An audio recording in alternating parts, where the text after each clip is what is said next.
বলে দেবো তুই প্রিয়া না আমি প্রিয়া। হয়েছে মা, ওগো মোটরসাইকেলে তুমি একটু যাও না। এই সঞ্জু, তুই আমার সাথে একটু চত। কোন বাসে উঠেছিল দেখেছি? হ্যাঁ গো, দেখবো না কেন?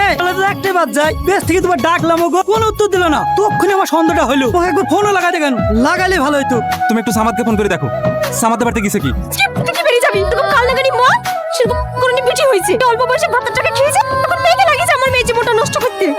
মা, সাথে কি আকাশ খেলি পালিয়ে গেছে? হ্যাঁ, কি শুনছি এতক্ষণ ধরে? সারাদিন তো একসাথে ঘুরিস, আচ্ছা বুঝতে পারছিস? প্রিয়াও তো আমার আরেকটা মেয়ে। আমি জানলে কোন জীবনে নষ্ট হতে দিত। বাপ কাছে যেন ভাজা মাছটা উল্টে খেতে জানে না। তোকে আমি চিনি? তোদের যাইতে তো খারাপ, যে পথে খাস সে পথে ফুটো করিস।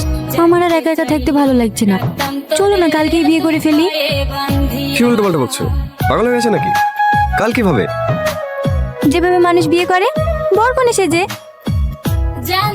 তোমার নাম্বার থেকেই তো। বাড়িতে ফোন রেখে এসছো? এই হ্যাঁ, দাও আমাকে দাও।